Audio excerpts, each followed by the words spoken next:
En la primavera de 1973, Tony Stratton Smith, que en ese momento se desempeñaba como manager de Charisma Records, la discográfica representante de la banda británica Genesis, recibe la llamada del director de cine William Friedkin. El famoso cineasta de las taquilleras The French Connection y The Exorcist estaba interesado en contactarse con su cantante Peter Gabriel.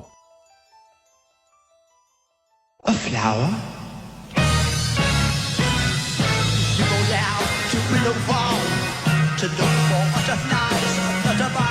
butterflies. Open your eyes. En ese entonces, la banda se encontraba en plena gira promocional de su álbum, Selling England by the Pound, que los mantuvo recorriendo Europa y Norteamérica desde el 28 de septiembre de ese año al 4 de mayo del siguiente. Los motivos del interés de Friedkin, sembrados inicialmente como espectador de una presentación de Genesis en Londres, estaban relacionados con el frondoso imaginario que el camaleónico cantante expresaba a través de su música, particularmente con los tintes misteriosos, como fuente de inspiración para proyectos cinematográficos que tenía en mente.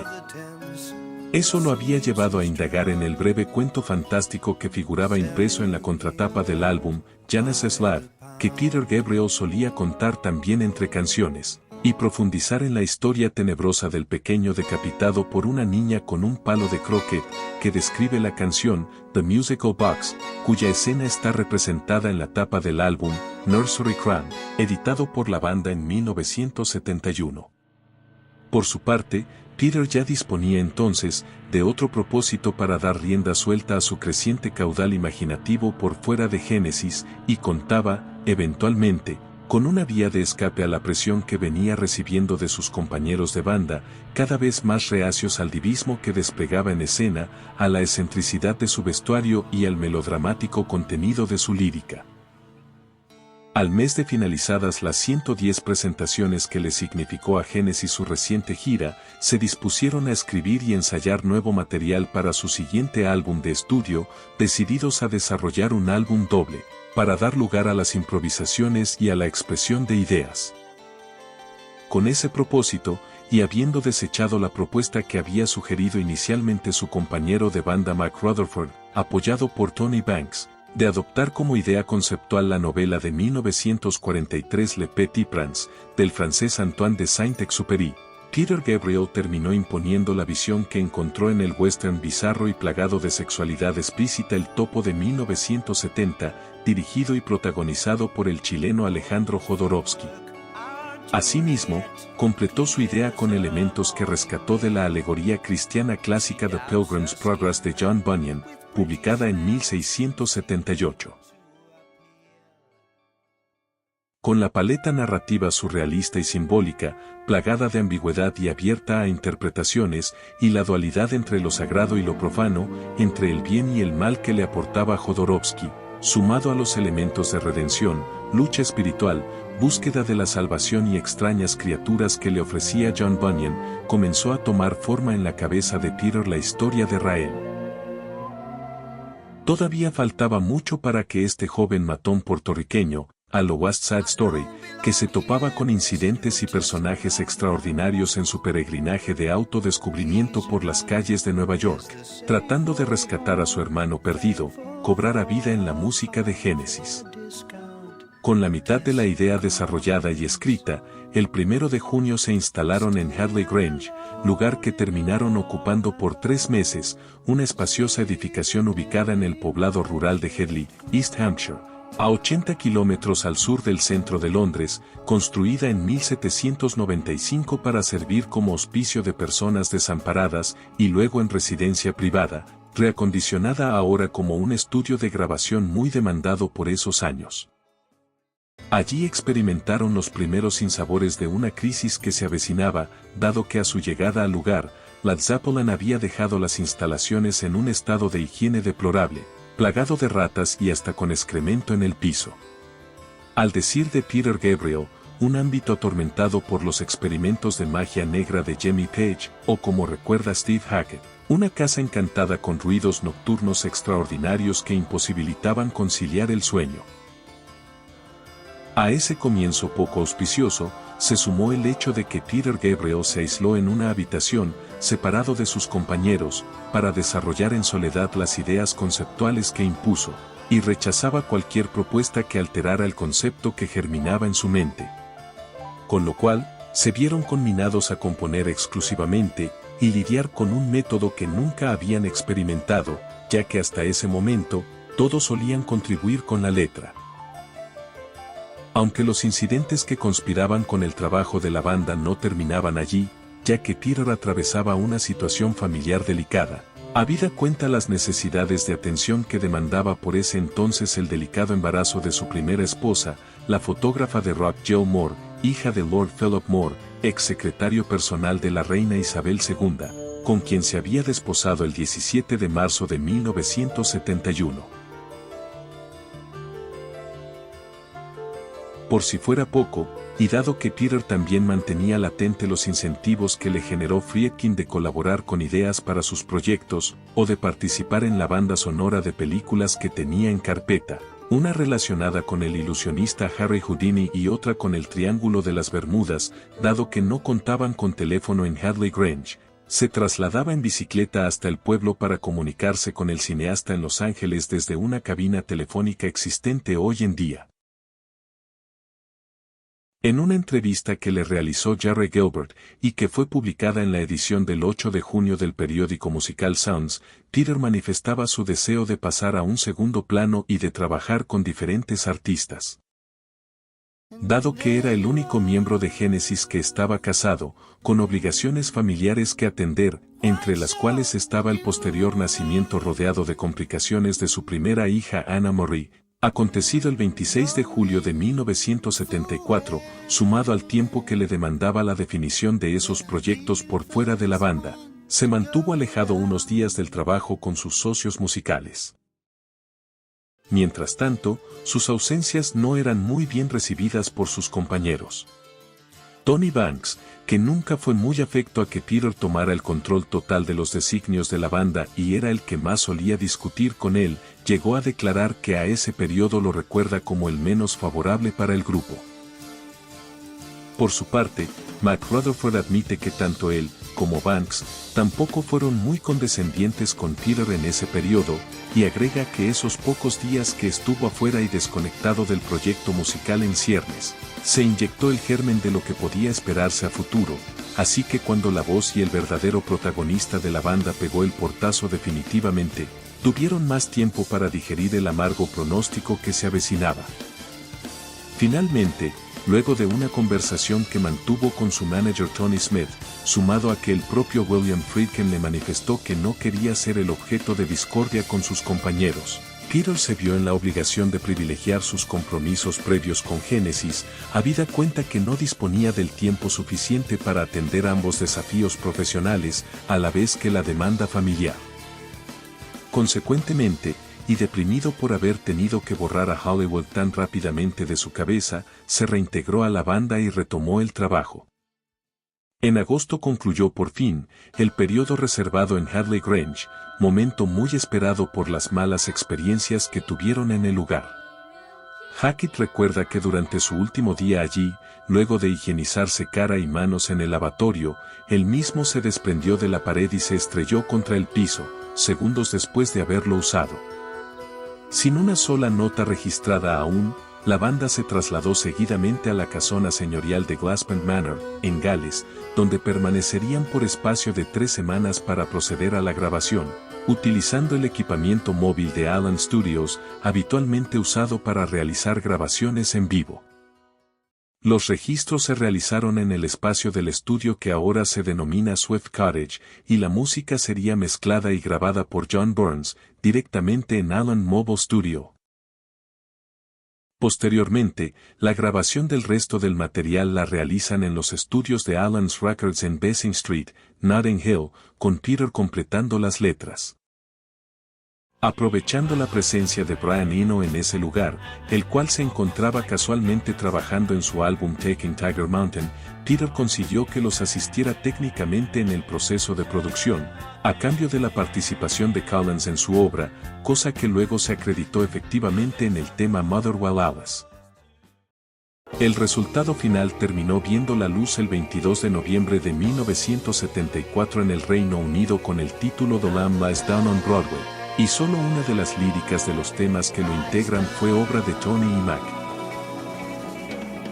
Debido a que el inicio de su gira promocional se había previsto anticipadamente que arrancara el 20 de noviembre en Estados Unidos, antes que el álbum saliera a la calle en ese país, cosa que ocurrió entre la semana del 25 al 29 de ese mes, la discográfica se vio obligada a entregar un folleto de 4 páginas en los recitales que explicaran al público asistente la historia de Rael, que terminaría saliendo impresa en la portada interior del disco. Si bien la gira resultó notable por su complejidad musical, escénica y teatral, la venta de entradas no resultó como se esperaba, e incluso hubo que cancelar algunas presentaciones, cosa que desalentó a Peter, ya que la consideraba su historia personal. Tampoco contribuyeron demasiado las muchas dificultades técnicas que generó la exagerada pirotecnia escénica que desplegó el cantante, y que solo sirvieron para ahondar mucho más las diferencias en el seno de la banda y su dinámica interna.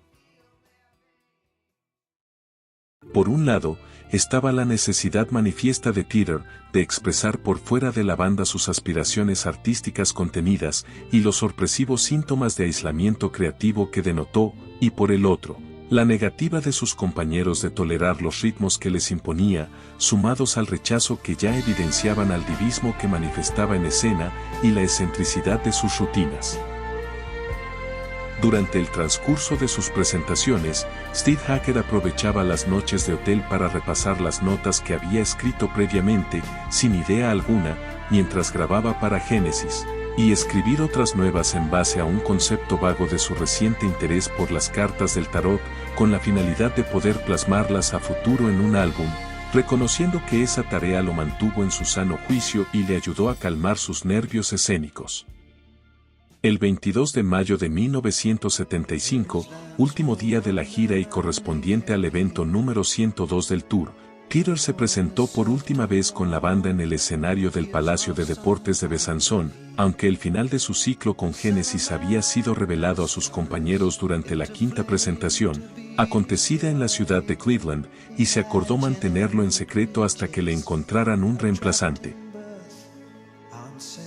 A pesar de que cuando el álbum se presentó recibió críticas mixtas y fue un fracaso comercial, terminó obteniendo disco de oro en Francia, Canadá, Estados Unidos y el Reino Unido, alcanzando el puesto 41 en el Billboard 200 y el puesto 10 en Official Charts Company, correspondientes a estos dos últimos países.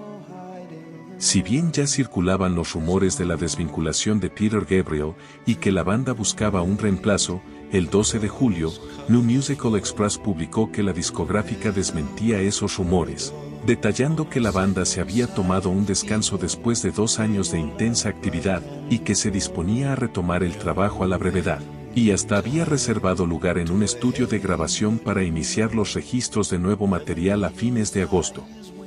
Y agregaba que Phil Collins se mantenía activo y que con su pequeña banda, refiriéndose a Sox and the Red Hot Boys, planeaba tocar en la Universidad de Surrey.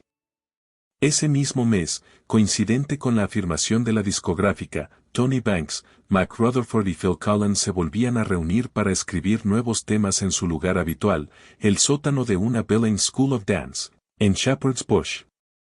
Otras fuentes afirman que fue en un local de Acton, un barrio cercano también en el oeste de Londres. Aunque poco importa.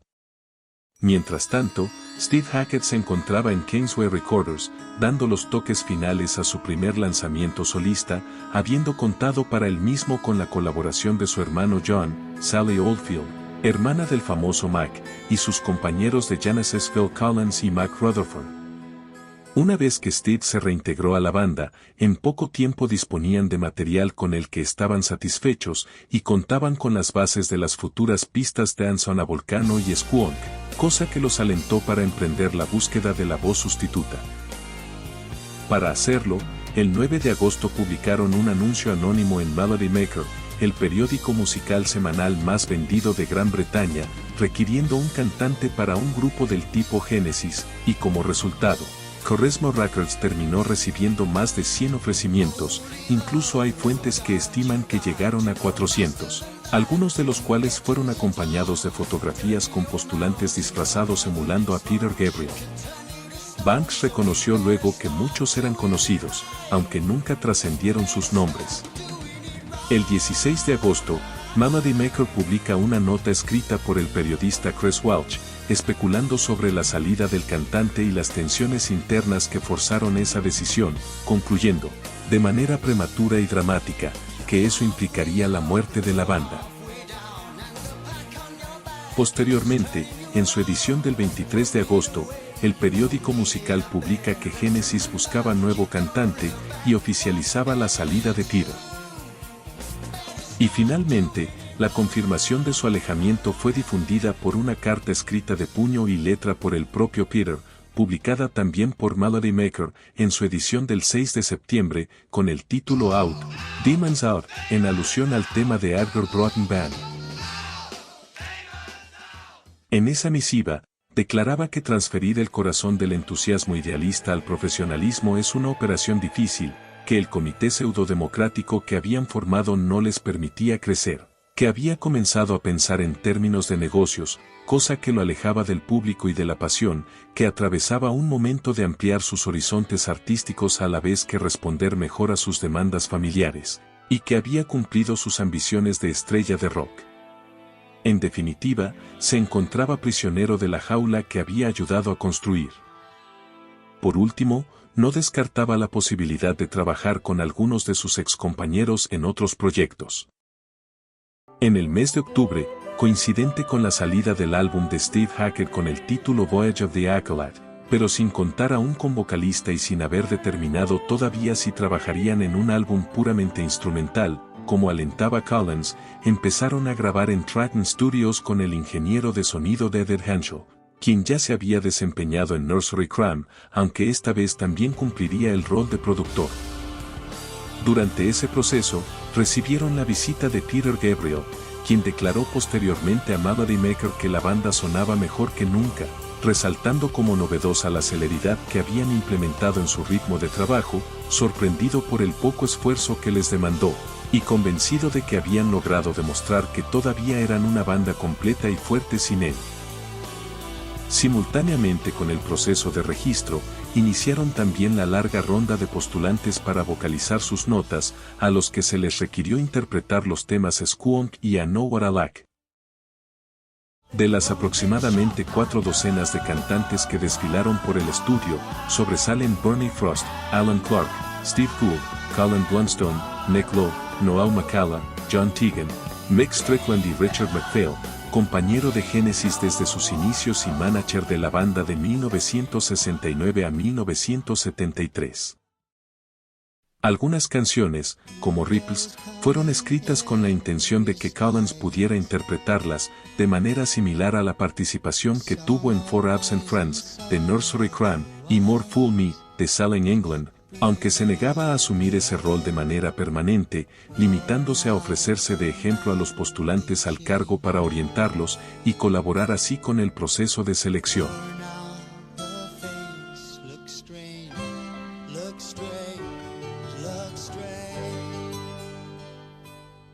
Bill Bruford, que en ese momento estaba ensayando con la banda de jazz fusion Brand X, en reemplazo de Collins, recordó que su amigo pasó por el estudio en esos días, y dado que se quejaba de la performance de los candidatos en las audiciones y hasta llegó a expresar que él podía hacerlo mejor, le sugirió que se propusiera para el rol. Por su parte, el resto del grupo seguía con la idea de que necesitaban contar con un cantante dedicado exclusivamente a ese rol, al menos para las presentaciones en vivo, y que para Collins resultaría problemático cantar y ejecutar la batería. Mientras transcurría el largo y tedioso proceso para dar con la nueva voz, y luego de un sinfín de audiciones que sembraron más dudas que certezas, aunque con unos pocos candidatos en mente, citaron a Collins al estudio para que interprete la dificultosa Squonk, que recién había sacado de la cancha a Mick Strickland, uno de los que más chances tenían. Aunque de mala gana, pero con espíritu colaborativo, Collins asistió, cumplió ese cometido, y como funcionó, le pidieron que hiciera la prueba con otras canciones.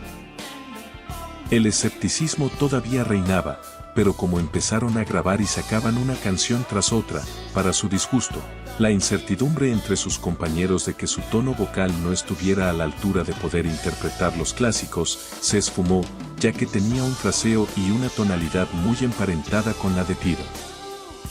Decisión que incluso fue apoyada por Andrea Bertorelli, su primera esposa, muy integrada al trabajo de la banda. La edición de Melody Maker del 6 de diciembre, continuando con la novela de Peter Gabriel, amplía detalles de su salida, despejando buena parte de los interrogantes que seguían circulando. Durante el otoño de 1975, se dedicaron a dar los toques finales, con Collins en su doble rol de estrenar su voz y ejecutar la batería. El álbum salió a la venta el 13 de febrero de 1976, con el título A Trick of the Tail, dejando al descubierto un aspecto desacostumbrado de la banda respecto a detallar la autoría en los créditos de las canciones que lo integraban, siendo Banks el único que desempeña ese rol en todas las pistas. Hackett es el que menor contribución tuvo, posiblemente como producto de haber concentrado la mayor parte de sus esfuerzos en su trabajo solista.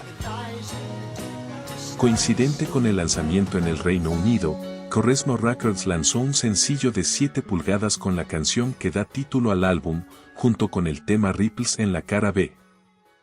La portada fue creada por el artista Colin Algie, bajo la dirección del equipo de diseño de Hipnosis, y las figuras que la ilustran representan a los personajes de las 8 canciones que conforman la placa. Si bien este álbum está dotado de una estructura compositiva más simple y menos intelectualizada que la que habían alcanzado con su último trabajo, despejó de manera contundente los malos augurios que presagiaba la partida de Peter Gabriel y que crítica y público daban por hecho. Melody Maker, New Musical Express y Sounds, los medios más importantes de la prensa especializada inglesa, le dispensaron críticas muy elogiosas. En junio, el álbum alcanzó la venta de 100.000 copias, permitiendo que la banda saldara buena parte de los $400.000 de deuda que habían contraído durante la gira de Dolan. Entre sus distinciones, destacan disco de oro en el Reino Unido, Francia, Canadá y Estados Unidos, país este último donde se convirtió en el mayor éxito comercial de Genesis, alcanzando el puesto 31 en el Billboard 200. Por su parte, se posicionó en el tercer lugar en los charts oficiales del Reino Unido. El tema Beloved Summer, que quedó fuera de la edición original, terminó siendo rebautizado como It's Yourself, y lanzado como lado B del sencillo Ripples, y más tarde como lado B del sencillo Your Own Special Way, la canción que aparecería en su siguiente lanzamiento Wind and Wuthering, y que sería un anticipo del espíritu que se acentúa en la etapa del Génesis posterior a la salida de Hackett. Esta fue la primera vez que se desarrollaron videos de difusión para la banda. A partir del 4 de marzo de 1977, se empezó a emitir en la televisión británica el video del tema Robbery, Assault and Battery, con fines promocionales. Para poder emprender la gira promocional, todavía existían dudas si convenía contar con un vocalista para que Collins pudiera recuperar su función natural en la banda. Por suerte, el propio Collins intercedió para que contraten a su amigo Bill Bruford, dada la confianza que le tenía, y sus insuperables antecedentes de su paso por bandas de la talla de King Crimson y Yes. A partir de ahí, y previo a cumplir la ronda de presentaciones por Canadá y Estados Unidos, dispusieron de Shepperton Studios para ensayar durante 2 semanas y establecer la dirección y el tono que adoptarían. La misma rutina, aunque abreviada, repetirían en diversas locaciones de la gira para afianzar aspectos técnicos, ajustar detalles y corregir errores. El 26 de marzo de 1976, el auditorio presente en el London Arena de Ontario, fue testigo preferencial de la primera presentación en escena del renovado Genesis, y del flamante rol que asumió, por cierto muy nervioso, su habitual baterista.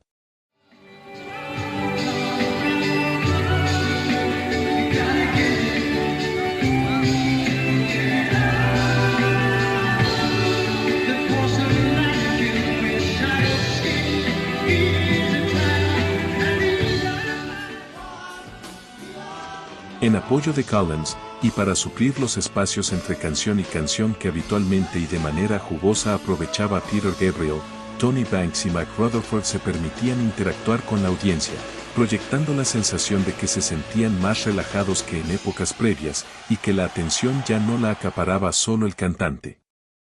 Y afortunadamente, el humor y el carisma que supo desarrollar Collins en escena con el correr de las actuaciones, reemplazó la teatralidad melodramática e histriónica de su antecesor, y se ganó la simpatía del público, sobre todo el americano, que hasta ese momento no había prestado demasiada atención al génesis de Peter Gabriel.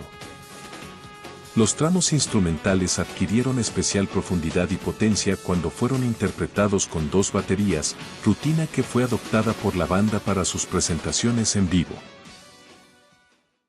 Y en I Know What I Like, Collins supo involucrar a sus compañeros poniéndoles divertidos sombreros en la cabeza, compartir micrófono con Mac Rutherford e incorporar su malabarismo rítmico con la pandereta. La ausente pirotecnia visual de Peter Gabriel fue sustituida por proyecciones de diapositivas, filmaciones y rayos láser operados detrás de escena. Los aparatosos disfraces que terminaba presentando Peter Gabriel, muchos para sorpresa de sus compañeros, y los artilugios que diseñaba, algunos que hasta no sincronizaban con la música, quedaban para la historia. Durante este periplo también pudieron evitar muchos de los problemas eléctricos que solían experimentar en las giras, y el único incidente que se registró ocurrió el 3 de julio en el anfiteatro de Lorly, en Alemania, cuando una de las torres de seguridad se incendió, y obligó a cancelar el show durante media hora para extinguir las llamas. Finalizado su circuito por América del Norte, el 9 de junio emprendieron su recorrida europea, comenzando con 5 presentaciones en el Hammersmith Odeon, a sala llena. La que terminó siendo la gira más exitosa de la banda a la fecha, finalizó el 11 de julio de 1976, con 2 presentaciones en New Bentley Hall, Stafford, habiendo completado un total de 34 recitales en América del Norte y 29 en Europa. El 31 de enero de 1977 se estrenó en el cine ABC One de Shaftesbury Avenue la película Genesis in Concert, dirigida y producida por Tony Melam, la cual registra 2 de las funciones de la gira, una en el Teatro Apollo de Glasgow, el 9 de julio de 1976, y la otra en Bentley Hall, al día siguiente. El 25 de febrero de 1977, casi 2 años después de haber dejado Genesis, Peter Gabriel rememora la historia de su salida de la banda en el tema Salisbury Hill, incluido en su primer álbum solista. Y en 1979, como resabio del coqueteo de la cinematografía con Peter Gabriel, de la mano de Friedkin, estuvo en danza la realización de una película basada en la historia de Dolan, dirigida por Jodorowsky, realizador de El Topo, y protagonizada por el propio Peter en el papel de Rael, quien admite haber llegado a prepararse físicamente para el rol. A Trick of the Tail fue una bisagra en la historia de Genesis, quizás la que más puso a prueba la resiliencia de sus miembros, tanto de los que se quedaron como del que se fue. Los pronósticos sentenciaban infructuosos los esfuerzos y las pruebas de carácter que requirió el proyecto Dolan en su conjunto, todavía frescos. Todo estaba dado para decretar la renuncia a un esfuerzo que había demandado 7 años de sus vidas para la mayoría de ellos. Sin embargo, pudieron sobreponerse a la adversidad, y la prueba a la que se vieron sometidos fue superada con creces. Los detractores, tanto de crítica como de público, particularmente aquellos que consideraban a Peter Gabriel como la usina que suministraba la energía necesaria para el funcionamiento de la banda, tuvieron que guardar las toallas que tenían preparadas para arrojar al centro del ring. Y por si esto fuera poco, el estupendo trabajo que lograron ofrecer, en un ámbito que lucía democrático como nunca antes, significó el trampolín artístico que proyectó la carrera de Phil Collins a límites insospechados para el destino de la gran mayoría de los bateristas. Genesis todavía gozaba de salud, a pesar que el diablo había logrado meter la cola.